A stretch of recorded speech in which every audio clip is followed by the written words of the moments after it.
Hey guys, welcome back.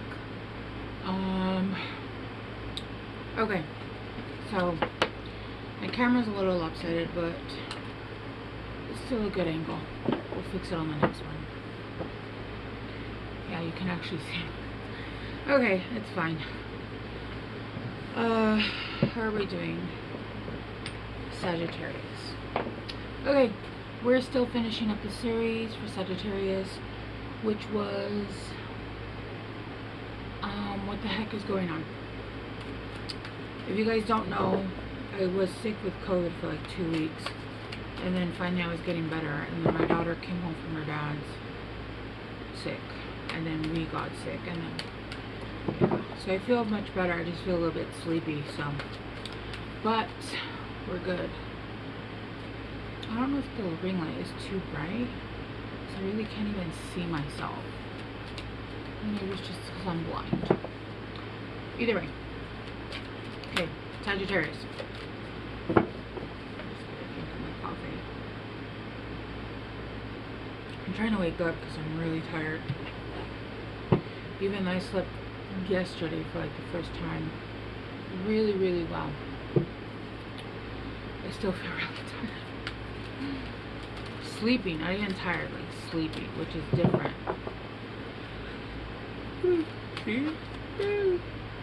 Maybe this is your guys' energy. We'll see. Alright, Sagittarius.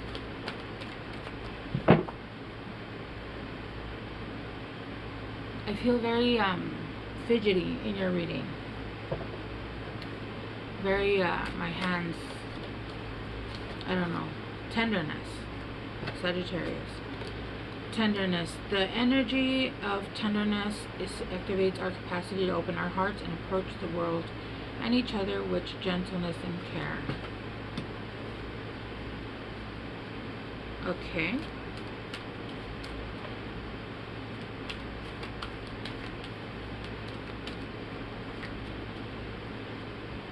Let's get one more. I'm having a really hard time. Excuse me. I don't know. I'm pretty sure this is your energy because I'm having a really hard time focusing and getting into, like, I'm in your energy. What I'm having a really hard time is getting into the reading. It's almost like I'm having a lot of thoughts at once, which normally that's not. This is not my way of thinking, so I know it's not my energy.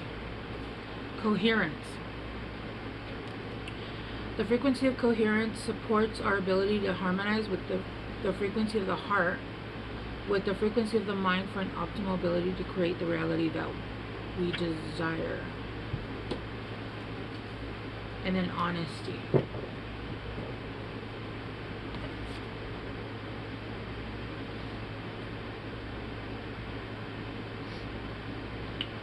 There's a lot of fours, so you guys might be seeing 444.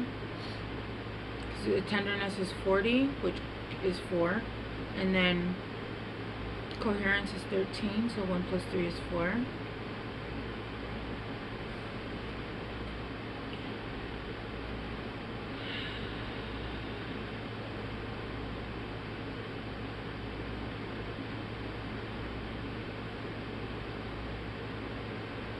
Okay, I feel like right now there's going to be a lot of tenderness surrounding you in your life, a lot of sweetness, a lot of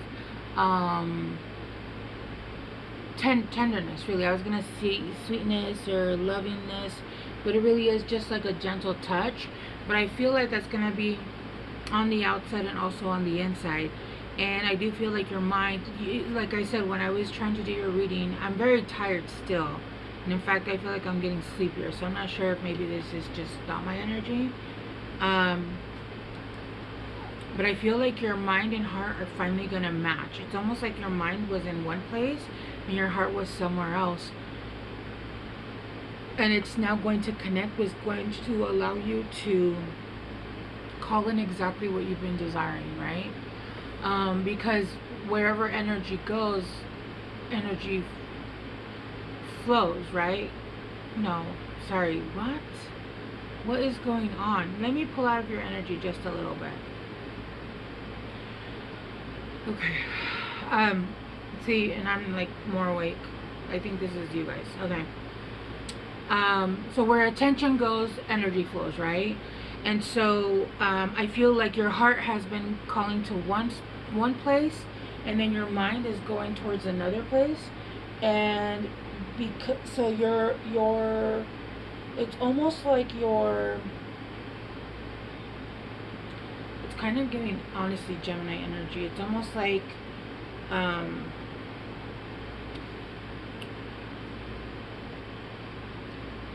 you're split in your energy, right? If you're trying to manifest you can manifest several different things at once, but when you're trying to specifically manifest something big in your life, both your heart and your mind have to match, and they have to be in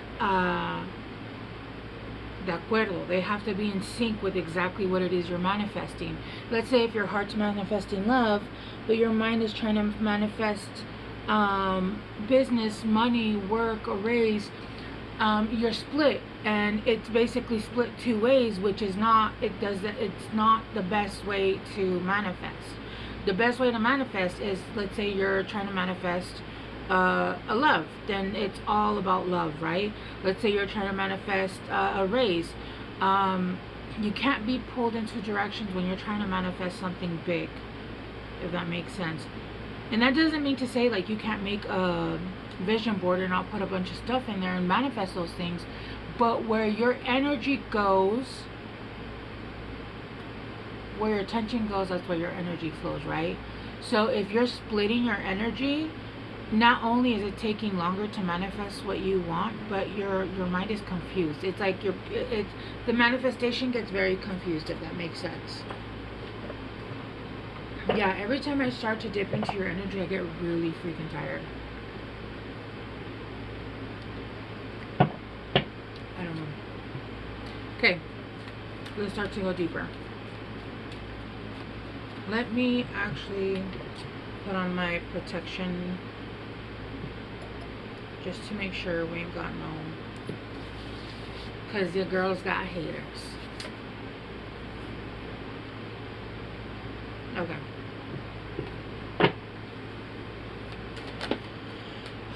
We got realization. Yeah, you're starting to realize the truth about certain situations is key. It's wide open. It's almost like you have, like you're the key. Basically, this keyhole is huge, and you're realizing that it's been available to you this whole time. You just were, again, like I said, you're realizing the way that you've been trying to manifest, the way that you've been going about things is just not, it's not working because of the way that you've been trying to manifest.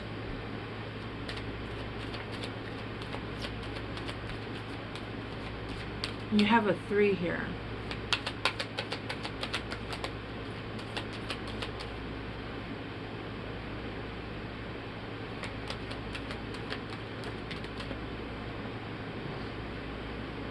Yeah, pleasure and fear. Yeah, so you guys have been manifesting and then assessing. You guys are reassessing. So it's almost like you guys have been trying to manifest certain things in your life. You've been trying to manifest, you know, pleasure. You've been trying to manifest abundance, but it's all been done through fear. It's all been done through fear, and it's almost like I'm hearing somebody say that song, I need a hero, I'm holding out for a hero to the end of the night. So I feel like some of you guys were still hoping for like a miracle, maybe like somebody else to come in and save you, maybe even like somebody just to come in and be able to solve the problem, but really you're the hero, right? It's that comment that Cher made in that interview, where she's like, her mom, well, no, she was speaking with her mom. She was doing an interview, and her mom was like, Cher, you just need to get yourself a rich man. And Cher was like, Mom, I am the rich man, right? Like, nobody's coming to save you. And I feel like you're starting to realize that, like, to get out of whatever situations that you've been in, to get where you want to go, you really need to be the rich man. You're the rich man. You're the BD energy. You don't need somebody else to come in and save you. And that's not to say that you're not going to be in a relationship, but you need to be able to, whoever I'm speaking to, you need to be able to manifest, and you have it in you. You just have not clocked it and haven't clicked into how you need to manifest. Because remember, when we don't have ties to anybody, even if we get married and we still have our own income, we can handle our own, our credit's good, we can go get our own house or an apartment, you can never be puppeteered, right? And depending on what you're working on, that's exactly what you need. Because if you look at Nikola Tesla, he had so many ideas. He was literally harnessing Earth's energy so that we were able to see it visually. He had so many things that would have helped the world, but because he was being funded by a company that said, nay, like, we're going to take that and we're going to use that for ourselves and we're not going to give that to the world. And then they stopped his research. He wasn't allowed to research what he really wanted to research. He wasn't allowed to do what he wanted to do. And he would have been like, if it had been his own inventions, his own money, he would have been able to pass that on to the world, right? Things would have been much different. In the void, yeah. And what's funny is I actually saw this card. I saw this void card when I was looking at the entrance card, because it looks like you're going from the void through this keyhole. See, look. I don't know if you guys can see that, but this looks like part of the void right here, and then it's like it's going through the keyhole, because you're starting to realize the way that you've been manifesting things is through fear. And that's why it's not manifesting the way that you've been wanting it to manifest, because you've been manifesting, you've been caught up in your head, you're scared, you're worried, you're whatever it is, right? And like I said, I feel for a lot, for some of you guys, not for everybody, but I do feel like there's been this almost presence of, oh, somebody's gonna come in and save me, or my person's gonna come in and save me. And that's not the way it should be. That's not the way it should ever be. I saw it was one of those dumb movies, like the Gravitas, whatever they're called, the lower horror films. I think it's called Gravitas Veritas. And I saw a movie where the girl was the secretary. The husband left the wife for the secretary, of course, and she had spent her whole life being rich and being taken care of, and would take care of her body. She would never, like, she wouldn't gain weight. She became like, the arm candy. But then 8 years into the relationship, and the husband is gonna leave her for somebody younger.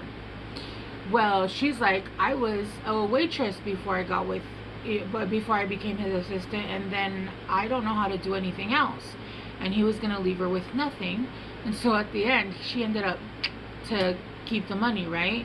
But this is what I mean. Like, when you put somebody else over you, or you want somebody else to come in and fix it, it's not you're putting yourself in a position where you can be puppeteered.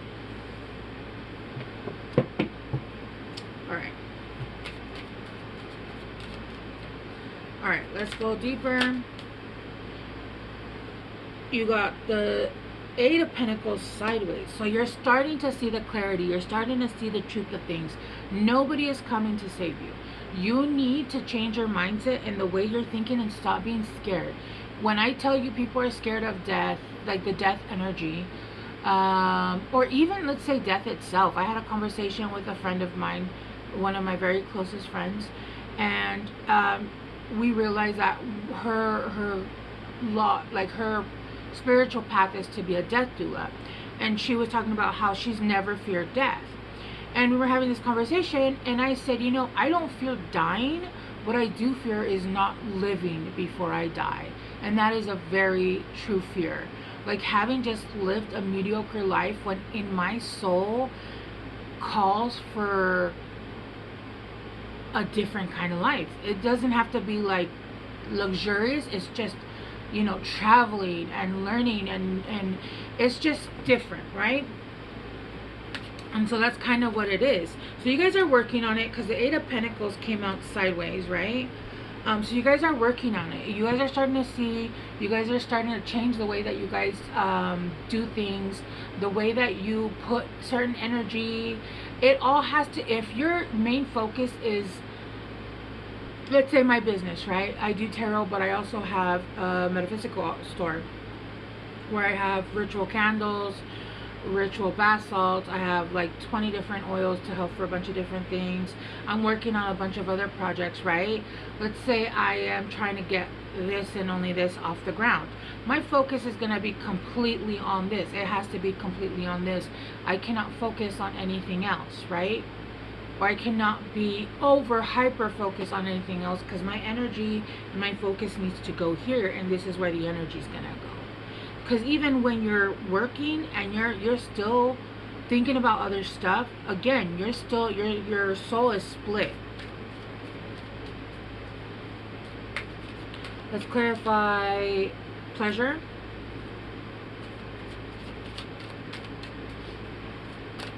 I feel like right now you're gonna come into a softer side of life.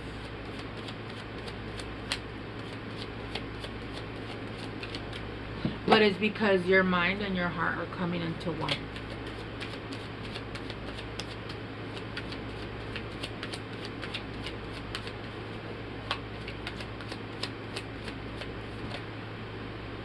Yeah. With the Five of Pentacles, yeah.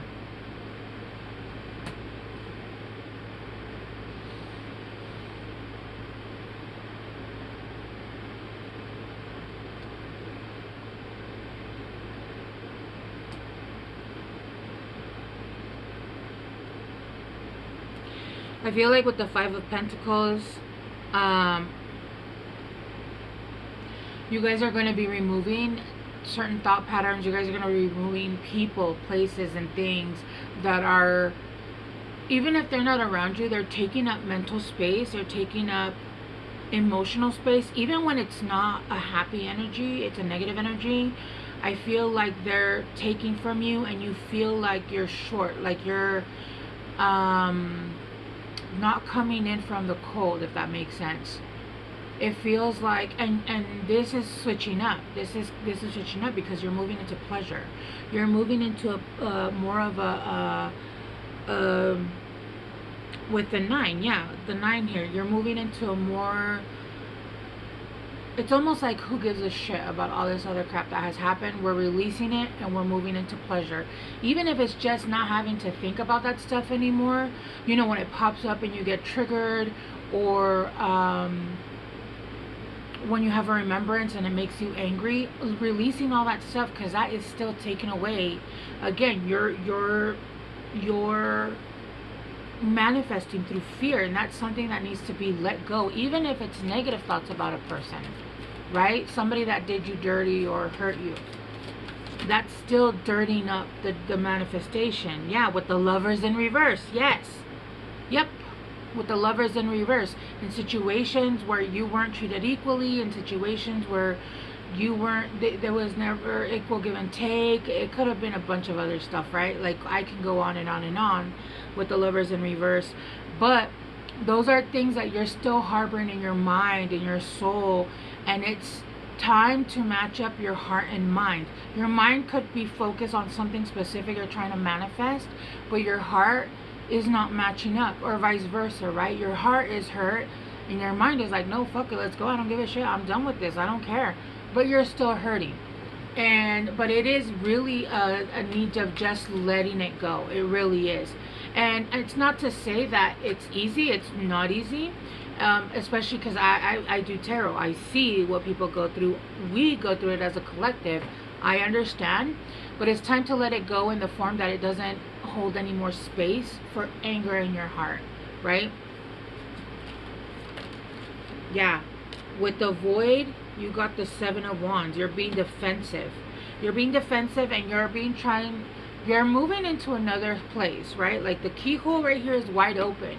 You're meant to cross through the threshold, but right now you're still keeping yourself in the void because you're very defensive of what's coming up. You're defensive of people. You're defensive of the new life that's coming, because it's through fear, because you don't know. You have the option here with the Queen of Cups. You have to open up your heart.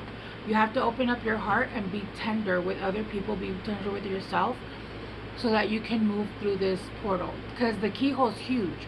It's not even like a tiny keyhole. It's a big ass door that's shaped like a keyhole. You could just dance through, you could do flips through it, right? But you have to make that decision, and you have to do it with love. Not love for somebody else, love for yourself. Love for yourself. With the Queen of Cups, and you have to do it with your heart open. This new experience is gonna, it calls for you to have your heart open. Yeah, with the Two of Cups. Oh. And it's going to come in, and it's going to bring situations where it's going to be equal give and take, a business, friends, family, a partnership. If you're already in a partnership, it's going to switch into an equal give and take, because you're closing out this void cycle. But you have to release the fear. Okay? Yeah, with the Page of Wands. You're starting to learn. You're starting to learn, and you're starting to put it into practice. Judgment. It's time. Judgment's been called. Judgment's been called. Right? It's time to release those things and have your mind and your heart match. Okay, Scorpios? Alright, I feel for you guys need some kind of guidance. So I'm going to use this one. Let's get you guys a guidance card. I got candle wax on some of my cards and my bottles.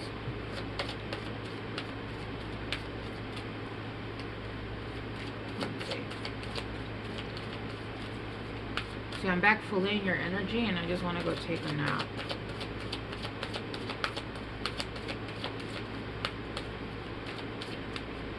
Alright, guidance for Sagittarius. Kali, endings and beginnings. The old must be released so that the new can enter. Literally, in one card. In one card. It just summed up my whole reading. Sagittarius, the old must be released so the new can enter. Okay, and she's a warrior. She's a straight up warrior. But I believe that she fights with love. Like she's love and battle. Which is interesting. And then there's a lotus opening up on her hand. It's time. It's time. It's time. I always remember, there's a scene in Sex and the City. I used to watch it. I don't watch the new reboot, but I watched the whole series. I can't remember her name. It was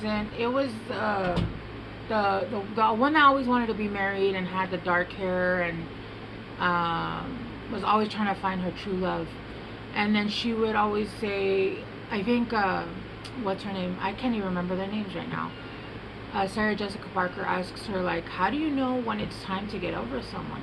And she always says, I always take the time that we work together, I cut that in half, and I take that amount of time to heal.